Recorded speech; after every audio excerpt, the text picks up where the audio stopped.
In the middle of a crowded airport, just as the final boarding call echoes through the terminal, a black woman is handcuffed and dragged away like a criminal while carrying a suitcase that holds critical national security secrets. The two young officers have no idea that the woman they're humiliating is the final link in a global counterterrorism operation. If you're willing to stay with this story until the very end, you'll understand how a single moment of prejudice can throw an entire nation off course. Hit subscribe, share this video, and let's speak up together.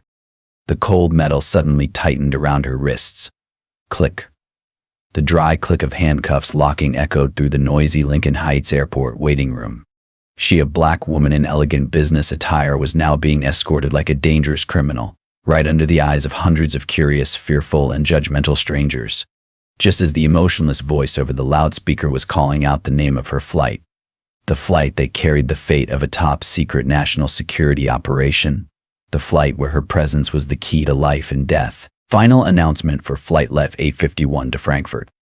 Each word was like an invisible hammer strike, signaling the collapse of so much effort, so much sacrifice, and possibly the lives of those waiting for her signal across the ocean. But she couldn't speak. She couldn't scream out who she really was, a high-ranking spy on a mission. She couldn't reveal the deadly weight of information that lay dormant in that bag to two angry young white police officers who felt challenged and blinded by racial prejudice. To them, she was simply inappropriate, suspicious, a rebel who needed to be punished. The slurs, the looks, the brutal abuse of power, all because of the color of her skin. They gleefully dragged her away, leaving behind their last hope, leaving behind their mission that was going up in smoke. Little did they know that the biggest mistake of their lives was not handcuffing an innocent woman. Their fatal mistake was underestimating her. And the irreparable mistake was letting her make a phone call. A call that lasted less than a minute. What happens next? Listen to this story to discover the shocking twist and surprise ending that awaits. Lincoln Heights International Airport on a Tuesday evening in November had a typical hustle and bustle. But underneath, there was a layer of end-of-day fatigue. The cold fluorescent lights from the high ceilings fell on the polished granite floors, reflecting countless pairs of feet moving, suitcases of all colors and sizes gliding on small wheels. The air was thick with a complex mixture of smells: slightly burnt coffee from a nearby Starbucks, buttered pretzels, the strong perfume of someone who had just passed by, and the faint dampness of coats still chilled from outside. Flight announcements blared monotonously over the loudspeakers, a pre-programmed voice reading the names of distant cities: London, Tokyo, Frankfurt, mixed with the clatter of suitcase wheels, laughter in many languages, the shrieks of children, and the quiet sighs of people waiting. It was a chaotic yet orderly symphony of global displacement. In the midst of the symphony, at the C-21 gate, where the atmosphere was a little more subdued than the central area, Naomi Briggs sat on a blue plastic chair, her back straight, trying to find a false sense of calm.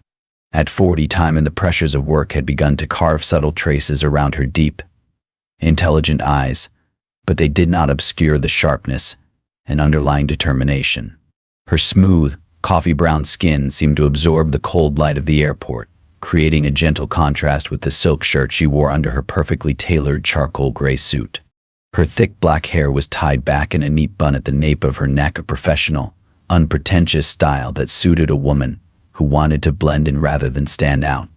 The trousers that matched her jacket and low-heeled black pumps completed the elegant, unobtrusive business look, which was exactly what she wanted. Her relative invisibility was an advantage in her line of work and a defense mechanism in her day-to-day life. Her compact Samsonite suitcase and black leather tumi sat neatly beside her feet, both looking ordinary, with no hint that they held secrets that could shake the government. But her calm exterior was a thin veneer that hid a nervousness as tense as a bowstring. Naomi glanced at the elegant Swiss watch on her wrist, a gift from her late father, for the 11th, maybe 12th time in the past 30 minutes. 8:35 p.m. Flight LEF 851 to Frankfurt was scheduled to depart at 9:15. The gates would open in about 40 minutes. 40 minutes, long enough for anxiety to gnaw at her, short enough for each passing second to feel like lead.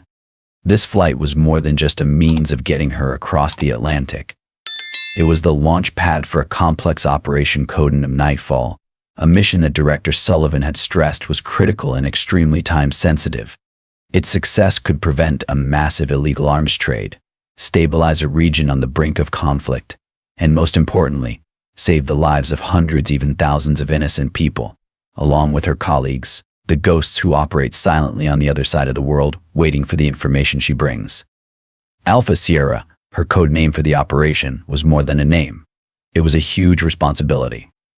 Naomi closed her eyes, trying to steady her breathing. She could feel the weight of the military-grade encrypted SSD, safely tucked away in a specially designed compartment inside the lining of her to-me bag.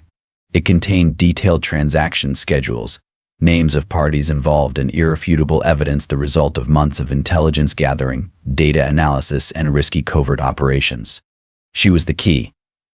If she didn't arrive on time, if she didn't deliver this information to her contact in Frankfurt, the entire operation would collapse like a sandcastle before the tide. One misstep, and it wouldn't just be a mile off.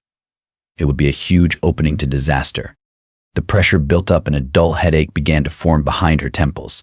She remembered the final weeks of preparation, the sleepless nights in her dimly lit office at Langley, her eyes glued to her computer screen, analyzing every piece of intelligence, piecing it together into a complete picture. She remembered her final briefing with Director Sullivan, his deep, steely voice echoing in her mind. "There can be no mistakes, Briggs. The security of the nation depends on you. The lives of Alpha depend on you." He didn't need to say more.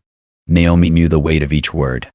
She opened her eyes and glanced around discreetly, a habit ingrained in her after nearly 15 years in intelligence. But it wasn't just a professional habit. It was also the natural weariness of a black woman in a public space in America. Even though she had risen to the top of her profession, even though she had proven herself to be exceptionally capable, she couldn't completely escape the feeling of being scrutinized, of being judged through the prism of her skin color. It was like an undercurrent, not always sharp, but always there, creating an uncomfortable background tension. She had seen the quick glances that quickly turned away, the curious looks that lingered a little longer, the implicit judgments in the way people kept their distance or avoided eye contact. She had learned to build an invisible wall, to ignore them, to focus on the target. But today, with the pressure of nightfall weighing down on her, that wall seemed thinner, and her senses sharpened. She felt the looks more clearly, trying to sort them out: curiosity, indifference, perhaps even a little unexplained suspicion from some. It was just her imagination, she told herself. Don't let fatigue and stress fool you. And then they appeared, as if summoned by her own vague unease, 2 uniformed Chicago Police Department officers assigned to patrol the airport. The one in front, Officer Ryan McConnell, couldn't have been more than 25 or 26. His blonde hair was cropped short in a military style, his face angular and boyish. But he tried to appear older and more experienced by constantly furrowing his brows and pursing his lips. His blue eyes darted around, not with the professional observation of security, but like a predator looking for vulnerable prey to exert his power. He walked with his chest slightly puffed out, his right hand occasionally resting meaningfully on the pistol holster at his side. Following behind like a loyal shadow was Officer Mark Sanderson. About McConnell's age, perhaps a little older, brown hair, rounder face, less expressive, but with a look of indecision in his eyes, a willingness to obey without thinking. Sanderson seemed to have no opinions, easily swayed by his colleagues' overconfidence. They walked down the aisle, their footsteps echoing on the floor. They passed a group of college backpackers laughing loudly, ignored. An Asian businessman typing intently at his computer, ignored. An elderly white couple dozing off with their shoulders together, ignored. But when McConnell's gaze swept over Naomi Briggs, it stopped. His blue eyes narrowed, appraising her from head to toe. It was no longer a passing glance, but a focused, calculating scrutiny. He took in her clothes, her bag, her suitcase, then her face. A barely perceptible smirk played across his lips. Naomi felt the look like a chill down her spine. She tried to keep her face completely neutral, her eyes on the electronic bulletin board in the distance, pretending to read the scrolling text of flight status. She hoped her indifference would make them leave. "Please go away," she prayed silently. "Don't cause trouble. Not now." But McConnell didn't move. He stopped about 10 feet away from Naomi. He tilted his head, leaned close to Sanderson's ear, and whispered something. Naomi couldn't hear, but she saw Sanderson glance at her and nod mechanically. Both officers changed direction at the same time, striding decisively toward her. The click of their boots on the floor was like a hammer to Naomi's chest. Her heart pounded harder, and a sense of foreboding washed over her. 35 more minutes. The flight wouldn't wait. The mission wouldn't wait. And the storm was coming. "Good evening, ma'am," Officer McConnell said, his tone falsely polite, barely masking condescension. "We are conducting a random security check. Please show me your ID and boarding pass." He emphasized the word random, though his gaze said otherwise. Naomi took a steadying breath.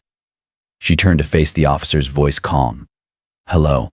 Is there anything special, officers?" She retrieved her passport under the alias Sarah Jenkins and business class ticket to Frankfurt. McConnell snatched the passport, flipping through it slowly as if searching for a mistake. He glanced from the photo to Naomi. "Your name is Sarah Jenkins?" he asked with open doubt. "Yes, that's me," she replied firmly. He handed the passport to Sanderson, who began typing. "On your way to Frankfurt, Miss Jenkins?" McConnell asked, arms crossed, leaning forward. "Yes, flight Lev 534. "Frankfurt, Germany," he repeated, smirking. "Business or pleasure?" "Business," Naomi said, suppressing irritation. "What kind of business? You seem nervous," he pushed. He eyed her suitcase. "Anything in here I should know about?"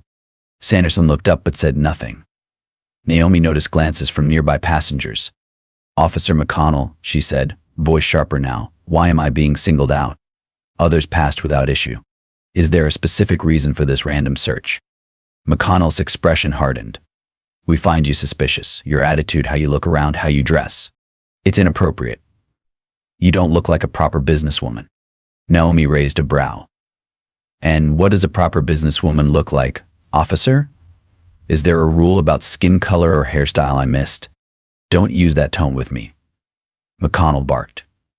"You're in a secure area. Show respect." "I am for the law," Naomi replied, standing. "But I'm not getting any from you. You're profiling me based on race and appearance. That's not security. It's harassment." "Harassment? Oh, now you're playing the race card," McConnell sneered. "We check suspicious people. And you, ma'am, are suspicious. People like you." Those last words cut deepest, reducing all of Naomi's achievements to a stereotype. Naomi felt a lump rise in her throat. Her face flushed with heat as she reached the limit of her patience. "Enough. I will not answer any more questions," she said firmly. "I demand to speak to your superiors now. Either give me a valid, concrete reason to keep me here, or get out of my way so I can board the plane." She checked her watch again. Time was slipping away. Panic was creeping in, but she held her stance. McConnell's face turned red with anger. "Now you're making demands. Giving orders? Who do you think you are, talking to the police like that? You must be hiding something. I have reason to suspect you're carrying contraband or a security threat. Open your luggage now." He pointed at her suitcase and motioned for Sanderson to step forward. "No," Naomi said without hesitation. "You have no warrant, and you've shown no evidence for your suspicion. I do not consent to an unlawful search of my property. I know my rights." She refused to open her bag. Doing so would expose the encrypted drive vital to Operation Nightfall. But more than that, it was about dignity. Her refusal enraged McConnell. "Resisting? Fine. You've chosen the hard way. You're under arrest. Sanderson, cuff her." Sanderson Hesse Sullivan D. but obeyed. As he stepped forward, Naomi instinctively pulled back. Years of training had honed her reflexes, but even that was used against her. Resisting an officer. McConnell barked gleefully. They grabbed her. Though skilled, Naomi didn't resist, knowing it would only escalate things. Cold steel clamped around her wrists. Pain flared, but the humiliation cut deeper. Travelers stared. Some filmed. No one intervened. Final call for Lufthansa flight late 51 to Frankfurt. Gate C21 closing in 5 minutes. Her flight, her mission, her team. Everything was falling apart. Naomi looked McConnell in the eye. "You've made a mistake you'll regret for the rest of your life." McConnell sneered. "No. The mistake is yours." They dragged her away. Each step felt like a verdict. Just before the door shut, she turned. "I need to make a phone call." "It's my right." He laughed. "Call whoever you want in holding." He slammed the door. unaware that call would change everything. As they pushed her through the door, she said one last thing. I want to make a phone call. I have the right. McConnell laughed cruelly. Sure, call your lawyer or your mom, whatever. When we get to the holding room. He didn't know that letting her make that call was the biggest mistake of all. Naomi took a deep breath, her chest tightening with each second. She could feel the pressure of time and mission weighing down on her. The operation was hanging by a thread, and these two officers had no idea what they were interfering with. She looked McConnell straight in the eyes. Enough, she said, her voice clear and unwavering. I will not answer any more questions. I demand to speak to your superiors. Now. Either give me a valid, concrete reason to keep me here, or let me board my plane. McConnell's face turned red. He stepped forward, his tone rising. Oh, now you're giving orders. Who do you think you are, talking to the police like that? You must be hiding something. I have reason to suspect you're carrying contraband or a security threat. I demand you open your luggage for inspection. Sanderson stepped forward at McConnell's cue. Naomi stood her ground. No, she said firmly. You have no warrant and you've given no valid reason. I do not consent to a search of my belongings. I know my rights. Her refusal infuriated McConnell. Then you've chosen the hard way. You're under arrest for disorderly conduct and resisting inspection. Sanderson, handcuff her. Sanderson, he sighed Sullivan D for a second, then moved to follow the order. As he reached for her arm, Naomi instinctively stepped back. It was a defensive move, not an attack, but McConnell seized on it. Resisting arrest, he shouted, gleeful. Both officers lunged. Naomi knew she couldn't fight. Not here, not now. She stopped struggling, allowing them to force her arms behind her. The metal cuffs locked around her wrists with a brutal snap. Pain shot through her arms, but it was nothing compared to the humiliation. Gasp echoed around the terminal.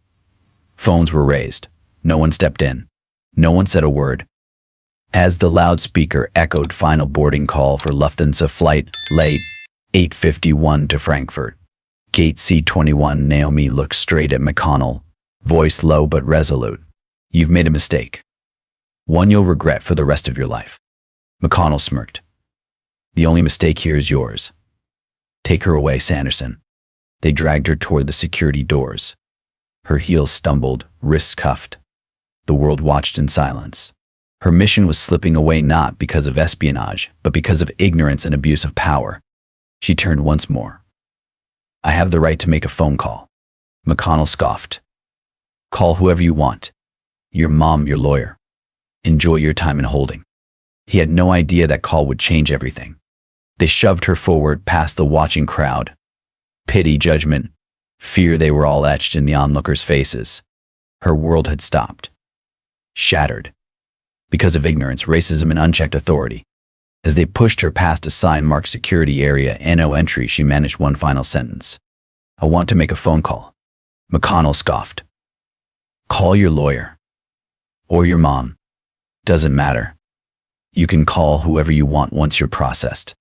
He didn't realize that phone call would trigger a storm. A storm that would change everything. Naomi sat still in the cold metal chair. The sharp pain in her wrists a dull throb now.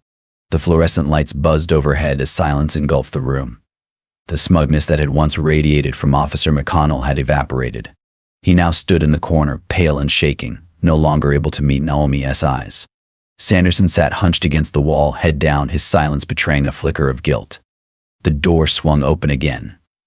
Agent Victor Chambers stepped in, followed by two other CIA operatives. Their presence filled the room with a silent authority that neither McConnell nor Sanderson could contest. Chambers nodded at Naomi, a signal that said everything would be handled. Without a word, the CIA agents turned to the two officers. You will be escorted from the premises immediately, Chambers S. Sullivan D. Your actions have compromised national security and endangered a federal agent on duty. There will be consequences.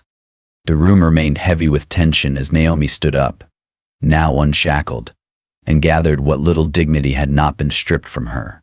As she walked out of the holding room, the stares from McConnell and Sanderson burned into her back, not with power, but with fear, the same fear that had driven their arrogance.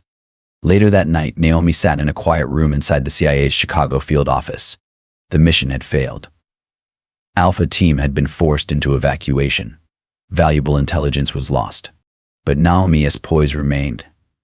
Her pain, her humiliation, and her near sacrifice were no longer just personal, they were national. Weeks passed. An internal investigation by the CIA and FBI led to the indictment of both officers. Charges included unlawful detention, abuse of power, and obstruction of a federal operation.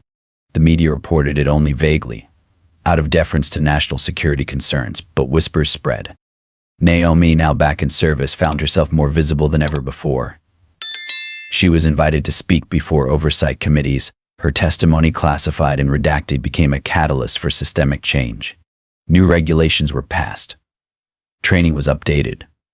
Awareness was raised. The agency even named new interagency protocol guidelines after her. But Naomi knew the real battle wasn't just about policy.